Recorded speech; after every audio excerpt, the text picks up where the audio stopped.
안녕하세요. 사랑하는 성도님, 승리의 주님이 우리와 함께 하십니다. 우리와 함께 하시는 주님을 찬양합니다. 기도합시다. 사랑의 하나님, 감사합니다. 언제나 저희들을 생명과 빛의 길로 이끌어 주시는 주님, 오늘도 주님의 선하신 인도하심을 기대하며 말씀 앞에 섭니다. 오늘도 주님 주시는 말씀 믿음으로 잘 받을 수 있도록 성령님께서 깨우쳐 주시고 저의 마음을 새롭게 하여 주시옵소서. 언제나 하나님의 선하신 인도하심이 저희들을 새롭게 하시고 또한 여러 상황 속에서 또한 위기 속에서도 넉넉하게 하나님으로 의지하며 믿음으로 승리의 길로 나아갈 수 있도록 오늘도 말씀으로 이끄시고 잡아 주시옵소서. 예수님 이름으로 기도합니다. 아멘. 네, 오늘 말씀은 사무엘상 30장 21절부터 마지막 31절까지입니다. 다윗이 전에 피곤하여 능히 자기를 따르지 못함으로 부솔 시내에 머물게 한 200명에게 오매 그들이 다윗과 그와 함께한 백성을 영접하러 나오는지라. 다윗이 그 백성에게 이르러 문안하매 다윗과 함께 갔던 자들 가운데 악한 자와 불량배들이 다 이르되 그들이 우리와 함께 가지 아니하였은즉 우리가 도로 찾은 물건은 무엇이든지 그들에게 주지 말고 각자의 처자만 데리고 떠나가게 하라 하는지라. 다윗이 이르되 나의 형제들아 여호와께서 우리를 보호하시고 우리를 치러 온 그 군대를 우리 손에 넘기셨은즉 그가 우리에게 주신 것을 너희가 이같이 못하리라. 이 일에 누가 너희에게 듣겠느냐? 전장에 내려갔던 자의 분깃이나 소유물 곁에 머물렀던 자의 분깃이 동일할지니 같이 분배할 것이니라 하고 그날부터 다윗이 이것으로 이스라엘의 규례와 율례와 규례를 삼았더니 오늘까지 이르니라.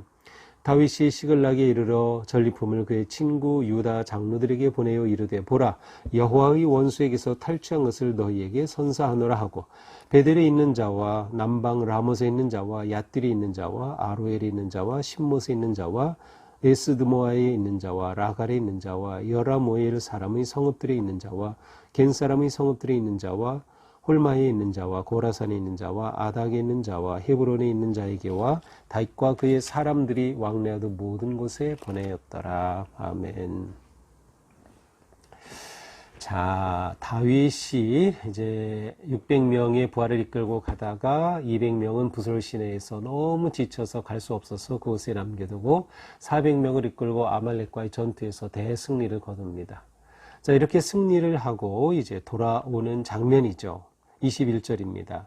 자, 어디로 오는가 하면 이제 출발했던 바로 그 부솔 시내, 200명을 남겨뒀던 이 부솔 시내가에 오게 되죠. 이 부솔 시내는 와디입니다. 아주 큰 와디. 와디는 이제 뭔가 하면 이제 이스라엘에서는 비가 내리면 그때만 잠깐 겨울처럼 물이 흐르는 곳을 이제 와디라고 합니다.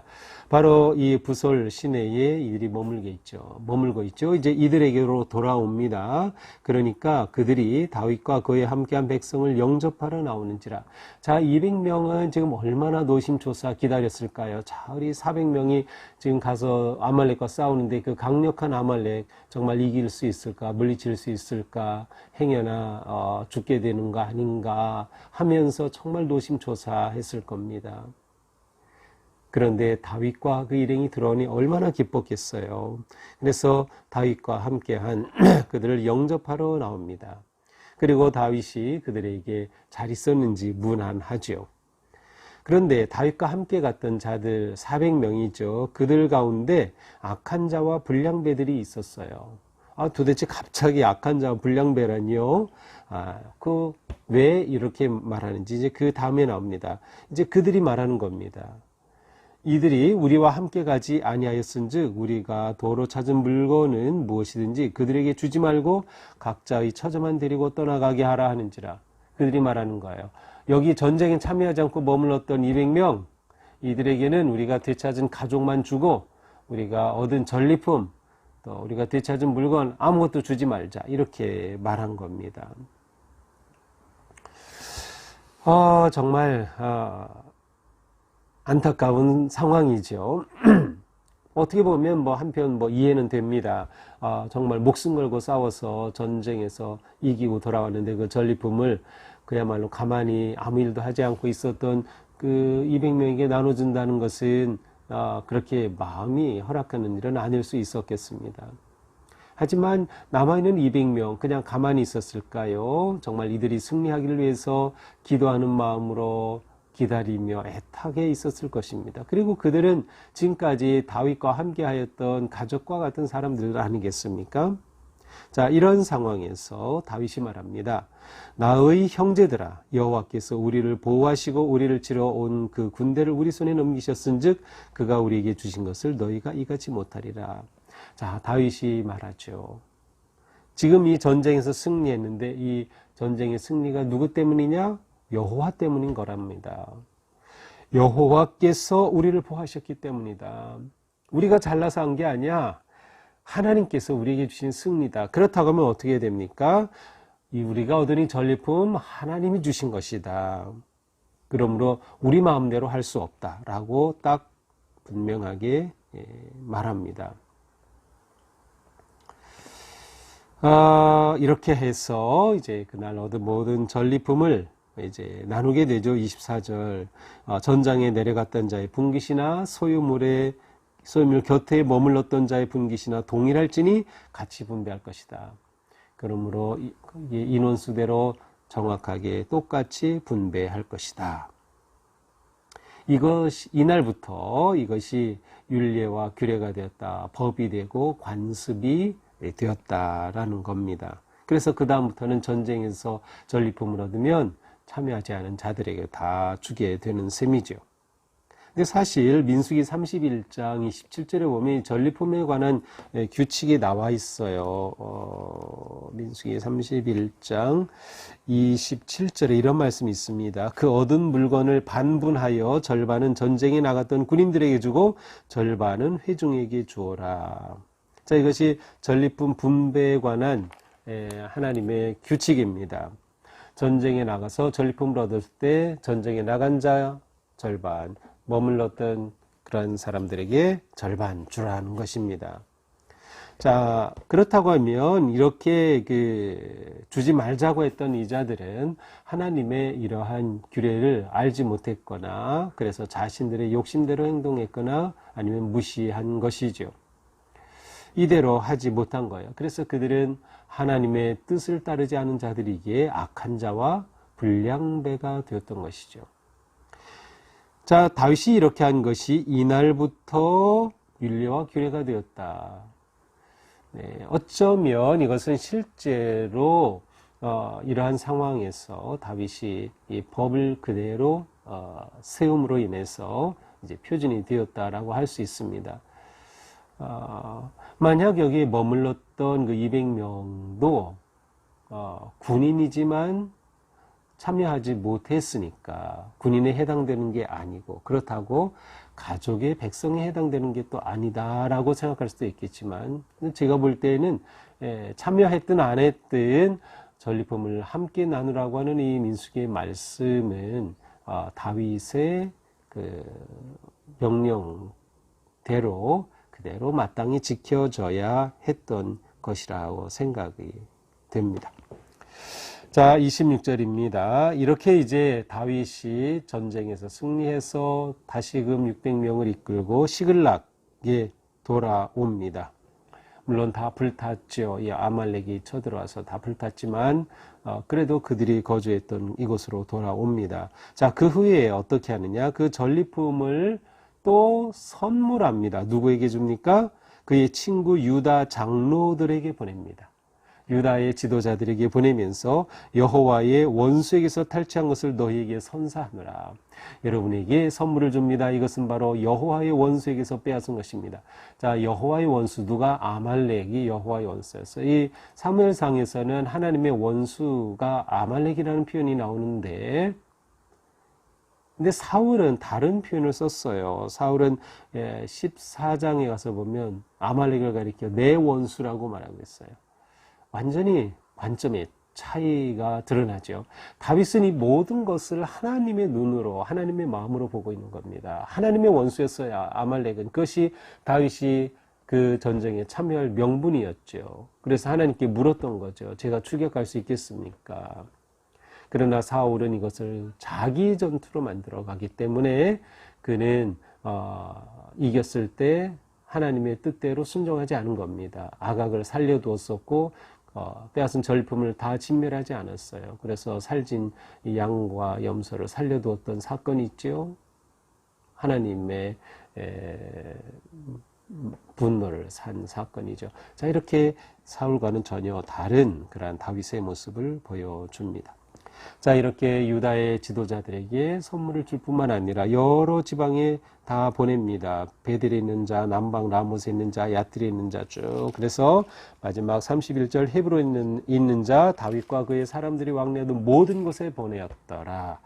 자, 이렇게 하여 다윗은 승리한 기쁨을 함께 나누고 또한 그 증거물로 그들에게 선물까지 하는 모습을 보여주고 있습니다.